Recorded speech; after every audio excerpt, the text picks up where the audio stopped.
Chers élèves, bonjour. Comme vous le savez, dans la matière algorithmique et programmation, on peut développer des interfaces graphiques qui permettent aux utilisateurs d'interagir avec des applications informatiques.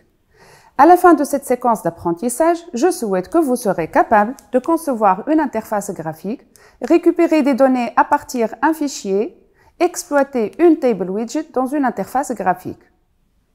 Dans la suite de cette vidéo, on va utiliser Qt Designer, qui est un générateur d'interface graphique. Rappelons que dans une fenêtre d'une interface graphique, on peut trouver des différents composants tels que label, line edit, radio button, checkbox, push button, combo box, list widget et table widget, etc. Et pour exploiter une interface graphique, on se propose de réaliser une application permettant d'afficher la liste des élèves d'une classe choisie qui sont admis, sachant que les données des élèves de différentes classes sont enregistrées dans un fichier de données.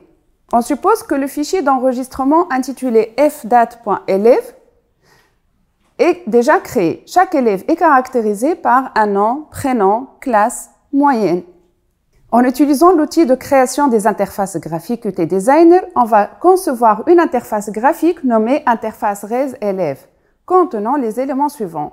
Un label, contenant le titre, la liste des élèves admis, un combo box, contenant la liste des classes, une table widget composée des colonnes suivantes, nom, prénom, classe et moyenne, un bouton intitulé Afficher et un bouton intitulé Fermer. Pour notre interface graphique, on suppose qu'on a déjà créé le label, le combo box et les boutons Afficher et Fermer. On va s'intéresser maintenant à la création de l'objet Table Widget. Dans la boîte Widget, sélectionner et glisser l'objet dans la fenêtre. Dans la boîte Éditeur de propriétés, on doit changer l'object name par TWEL pour dire Table Widget élève. Ensuite, double-clic sur la table widget et spécifier les colonnes de la table avec l'outil plus. On a ici nom, prénom, classe et moyenne. Pour changer les propriétés de la première colonne de la table, cliquez sur le bouton Propriétés. Par exemple, on peut appliquer la mise en forme suivante, gras, taille de 14 police, etc.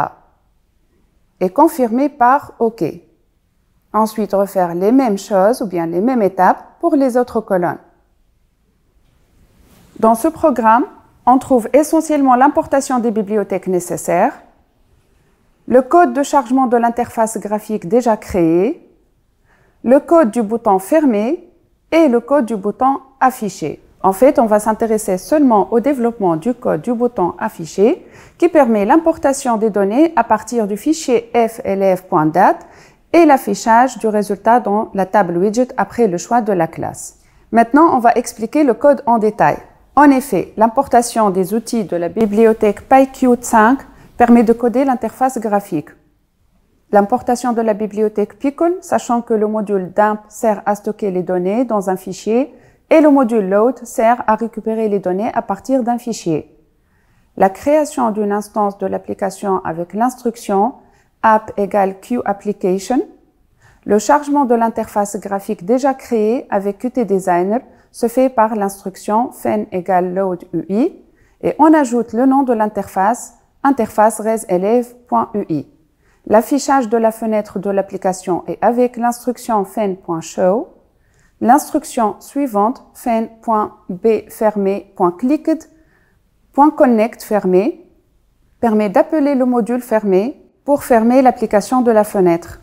L'instruction app.exe permet d'exécuter l'application et suite au clic sur le bouton Afficher, l'instruction fen.baf.clicked.connect info-élève permet l'appel du module info-élève.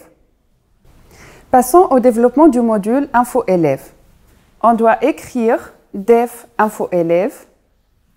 On doit tester si on n'a pas choisi une classe, un message d'information sera affiché grâce aux instructions suivantes.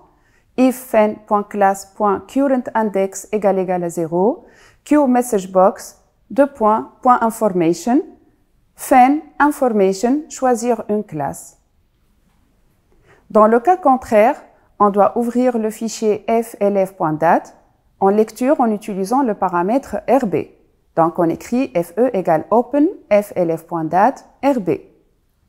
Ensuite, on doit initialiser une variable ligne à 0 qu'on va l'incrémenter par la suite pour compter le nombre de lignes remplies dans la table widget.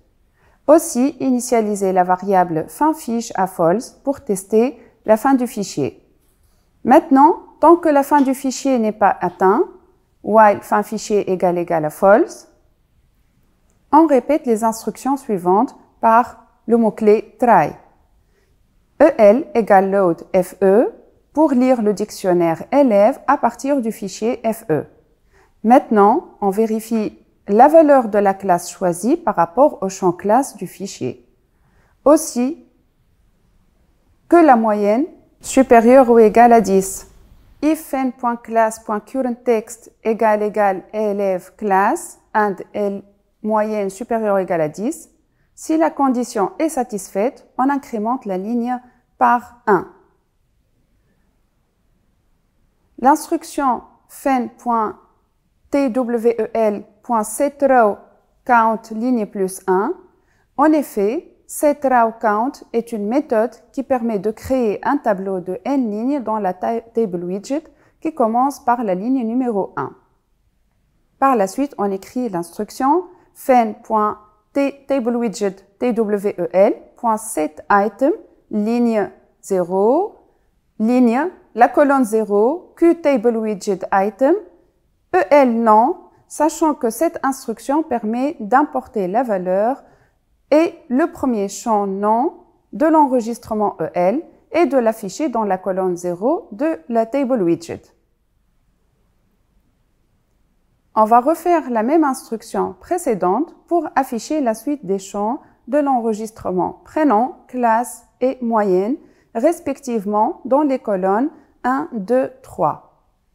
Notez bien qu'on doit convertir le type du champ moyenne en chaîne de caractères pour l'afficher. Ensuite, on incrémente la variable ligne de 1.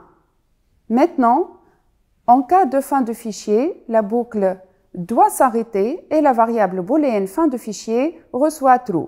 Donc, on écrit except fin fichier égale true.